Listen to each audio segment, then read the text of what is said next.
After the Apocalypse, a pandemic survival story. Season 1, Episode 7. Home Again.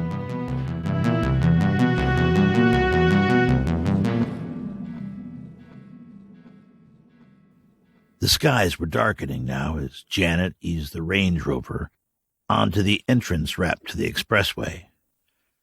Her hands trembled as she gripped the steering wheel hard, adrenaline still pumping through her body. "That man just committed murder right in front of me," she said, not sure if she could believe it. What the hell was going on? What was this nightmare? Was it like this everywhere? "Focus, Janet!" She barked out loud like a drill sergeant, mentally slapping herself. "You have to find some diesel and get to where you're going." She had to hold it together. She was the one who always held it together when everyone else was panicking. She thought of her parents. She bore down for several long miles to the next exit, where she found a strip of small businesses. She pulled around back and found what she was looking for. A handful of large delivery vans parked in a row at some sort of carpet installation place. The wind was really picking up now, and she could smell the rain thick in the air with a hint of acrid smoke. She'd have to hurry to beat the rain. To be safe, she made sure to position the car behind the one van that sat beneath the cover of a rusting awning. "Let's see what we can find," she told her overtired self, pulling the cans and siphon hose from the back of the Range Rover. After snaking the hose into the van's tank, Janet was able to get the siphon started with little trouble. She was glad this had not proved difficult and hoped to finish before the downpour. She was able to siphon enough to fill the Range Rover's tank. As she hurried to add a few more gallons to the plastic cans for reserve, the first large drops began to splatter loudly on the metal roof above. She topped off the final can, secured the cap, and turned to load the car. But not before the heavy stuff came. And it came. Janet stood under the safety of the awnings as the heavens opened up and the rain fell in torrents. As she took in the full force of the downpour, a wave of exhaustion hit and overwhelmed her. It had been a nightmare of a day, filled with physical and psychological trauma. She had been knocked out of balance. Her hard-fought reality had been smashed. Janet stood here now wallowing in the rubble of that destruction.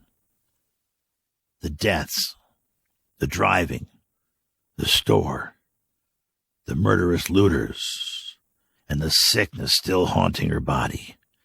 She'd need to be careful, especially with her penchant for pushing herself too hard. She could push herself over the edge. She may have already. Janet Kramer, known as KJ the Killer, was losing her mental battle with reality. She wanted to push on through the night to her parents' home, the house she grew up in, but thought better of it.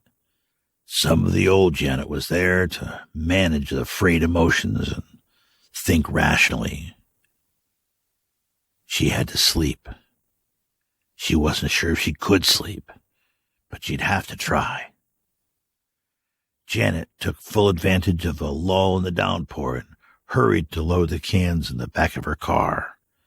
She made her way around to the driver's seat. She continued through the strip of parking lots behind the businesses and eased the big car into a secluded spot that promised relative safety.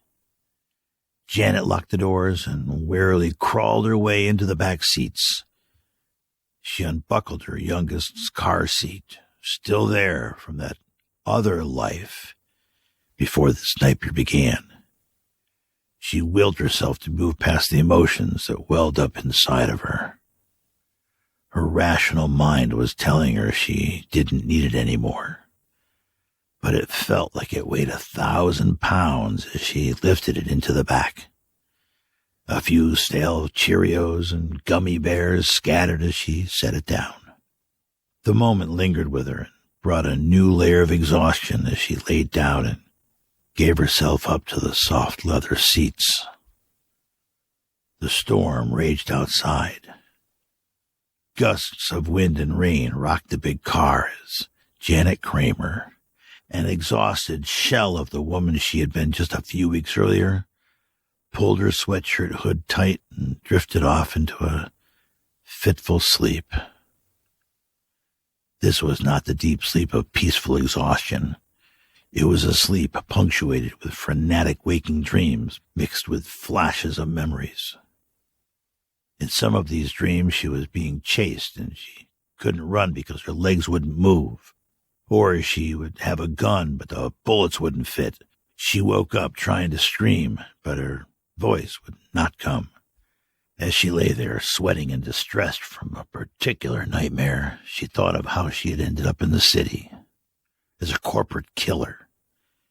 It seemed like so long ago, like a dream itself, like it happened to someone else. How did a small-town girl end up taking down Fortune 500 medtech companies? Janet had always been bright, always been driven. But there are hundreds of bright, driven girls in rural communities that end up as waitresses at the local truck stop. How did she break out? What made her different? This was hardly a mystery. Janet was given purpose and focus after the unthinkably brutal mistakes made by the medical system and the death of her sister during childbirth. Failure to recognize distress was how they phrased it. She had seen how doctors and lawyers covered their tracks and no one was held accountable. Her path was set then. A switch flipped. Her unique ability to focus and finish turned on in response. That alone still doesn't get a bright, focused, hard-working young woman into the big city firm. The final piece fell into place at a legal conference in Charlotte, where she was presenting a mock trial as part of a student group. In that audience was a groundbreaking prosecutor and future federal judge, Deborah "Deb" Blinkel. Blinkel had recognized the talent and maybe saw a little bit of herself in this ambitious, hard youngster. The judge took Janet under a wing and set her on a path that led to the scholarship and placement. Janet had done the rest. With uncanny ability and ambition, she had molded herself into the most feared attorney in the medical malpractice and fraud partnership. Janet wondered where her old mentor was now. She thought about the last decade of single-minded focus. Was any of it worth it? It was all gone. Evaporated. Consumed by the brush fire of this plague. Janet tried to forget the memories and fitful dreams. She refocused on trying to sleep, to have the energy to drive the remaining couple 100 miles to her childhood home, to return to the place she had left a decade ago, left with dreams of slaying corporate dragons. To go home. The storm had passed when Janet finally gave up trying to sleep in the morning. It was starting to get light. A mourning dove was lamenting the new day with its plaintive calls. The air was filled with that wet dirt smell that reminded her of the times in her childhood in the yard of her parents' home when a storm had passed. The last of the clouds were rolling by and the sun was trying to break through. She hadn't slept much, but she had slept enough to survive, slept enough to drive on. Even though she felt physically stronger, mentally she was still in a dark place. Janet felt like the last days had been filled with one dreadful assault after another, each new day a further blow to her reality, tearing away at her battered core self, layer by layer. Janet rinsed out her mouth with water, wishing she had stolen a toothbrush and some toothpaste in the store. She thought about the day ahead, and she knew she had both enough fuel and enough energy to get to her folks' house now. She eased the Range Rover back into the highway for a few more exits. Where she was going, there was no interstate highway. She'd need to get off onto one of the state roads. She found what she was looking for. State Highway 347. The numbers in the white shield and the black background. One of the innumerable 2-lane blacktop highways that snaked from the center of one town to the next. These were the roads people used before interstates were built. She didn't need GPS on her phone to tell her that in 100 miles or so, she'd get to Rutney Village, where her mom and dad lived in their simple country home. It was pretty country. The farms, the long, unbroken sections of woods, the road hugged around the foothills of Appalachia. She could almost feel normal again, almost breathe again. She passed through small towns where the speed limit dropped suddenly from 50 to 30 miles per hour. She found herself slowing down out of habit even before seeing the sign. The burned-in memory of local speed traps looking to boost the county revenues. Memories of a self-important county mountie or deputy moseying up to the car and saying something like, "We don't allow that kind of driving here, ma'am." But would those local cops even still be alive now? Wouldn't they be busy trying to shore up what was left of the local government? Or would they be hiding out with their families trying to survive? They probably wouldn't be lurking behind a billboard at the bottom of a hill on the highway into town, waiting for cars with out-of-state plates to speed by. Like most of these small towns in America, the storefronts were vacant or reduced to nail salons and second-hand shops. The idyllic small towns of the 50s and 60s, nothing more than shells left by Walmart and globalization. She once heard them described as bomb craters by some writer in the city. Janet came upon a town now that was particularly postcard pretty as she rolled through. It could have been any of the 1,000 similar small towns scattered across the backroads of America. Civic pride beamed from the brick-faced buildings, and old oak trees guarded neat sidewalks at regular intervals, like something snatched from a 1960s movie backdrop. This town seemed to still have some of its old enthusiasm about it. She passed a well-maintained fire station and a large, clean Baptist church. As if on cue, the local courthouse came into view, bringing a wave of nostalgia. The Corinthian columns, like some squat temple snatched from Athens, plopped here to bring civilization to these aspiring citizens. A bronze soldier rode an energetic rearing horse on a granite plinth, frozen in time, celebrating some forgotten victory of great men. The nostalgia was comforting in a way. Janet noticed she was breathing easier. The weight was lifting. Why had she ever left this beautiful, peaceful corner of the world for the city? She caught movement out of the corner of her eye. Time slowed. She saw the brick as if in slow motion, cartwheel slowly through the air, and skip once off the hood. Then, as if someone had turned the speed back up, there was a flash, an explosion of glass that covered the inside of the car. Instantly filled with shock and fear, she unconsciously swerved hard to the right and accelerated as a shotgun blast boomed close to the side and tore into the window behind her. Partly on purpose and partly in panic, she swerved off the pavement and over the curve that cut through the courthouse yard. There was shouting, and another shotgun blast peppered the Range Rover. Jesus! She ducked and pulled the wheel hard. The Range Rover skidded sideways, churning up the well-maintained turf of the courthouse yard and rocking up on two wheels as she fought to bring the big car back under control. She managed to wrench the car out of its slide, but not before it sideswiping the granite plinth. There was a terrible scraping noise, and the war monument teetered, breaking at the horse's legs, not quite all the way through, but enough to leave it dangling, bent and deformed. The Range Rover gained traction and shot out the other side of the yard through the fence. The big car bounced back onto the pavement, and Janet accelerated, weaving down Main Street and out of town. She was breathing hard and checking to see if she was hurt. There was glass everywhere. Some indicator lights were red on the control panel, but she seemed to be okay. What just happened? All she saw was men in hats, leaning across the hood of a parked car with shotguns. What were they trying to do? Did they think she was a threat? What the hell is going on? She thought, brushing shards of safety glass out of her lap. Even out here in the peaceful small towns, it was murder and chaos.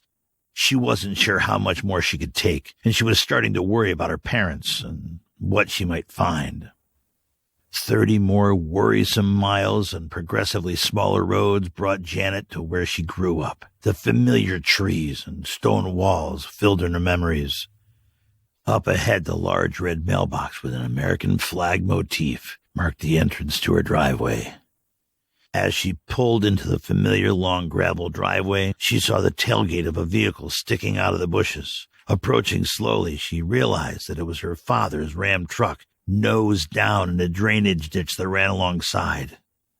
"Oh, my God!" Janet gasped.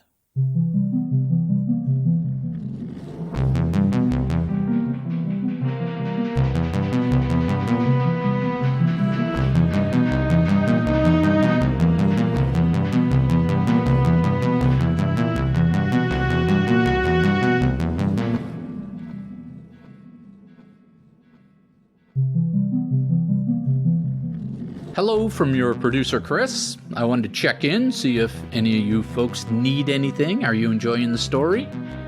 I'm enjoying writing it. Stick around, see what happens next to Janet. And I really want to keep this going, but I can't survive the podcasting apocalypse without your help. And specifically, subscribe to the podcast, like it, write a review, share it on your social media, send the links to 2 or 3 or 5 friends. And finally, become a patron of the show. Go to Patreon/AfterTheApocalypse, all one word, make a donation. That's really the best way to support the story. I'm not looking to make any money, but I do need help to keep the production going. You know, one thing I wanted to ask you folks for, how do you picture Janet? What's the image that you picture? The physical image. I don't have any artwork of Janet. I haven't had anybody do that. But I envision her as looking like a badass Iron Man triathlete, right? So if anybody wants to take a swag at some fan art of Janet, I'd love to see it. And as we progress through this story, this will become a book, of course. I'm saving all these chapters. And an audiobook. I already have an audiobook, actually, in another genre on Audible from one of my other projects. And it does get good traction. People listen to a lot of audiobooks. So if anyone listening is or knows any publishers or any players in the industry who would be interested in chatting with me, feel free to send them my way. Last week, I talked about some of the Genesis movies of the apocalypse genre. And this week I'll share one book that has definitely influenced the genre, and it's influenced me greatly. It's a book called Earth Abides, and it was published in 1949 by George R. Stewart. So the basic story is a man wakes up in a remote cabin, he's had a sickness, and only to realize most of the population has been killed off. And he doesn't die because he was bitten by a bat, if I remember correctly, and it gave him partial immunity. Why is it always a bat? I think it was a bat in all those movies, too. I don't know. Anyhow, the book is very thoughtful about how the survivors would act, how the infrastructure would slowly crumble, how civilization would revert. And one thing I really liked is the central metaphor is the Golden Gate Bridge, because the whole thing takes place around San Francisco, Berkeley. So Stephen King, you know Stephen King, he called Earth Abides one of his inspirations and the inspiration for The Stand, that book. And Jimi Hendrix said it was his favorite book. And I probably read this book 30 years ago, and some of the scenes are still very vivid in my mind. I'll have to read it again. So if you'd like to contact me directly, you can shoot me an email at cyktrussell, That's Chris, Yellow, King, Tom, Russell, Russell, 2 S's, 2 L's, all one word, CYKT Russell, at gmail.com. All of this will be in the show notes. Thank you for listening. Be safe and keep surviving.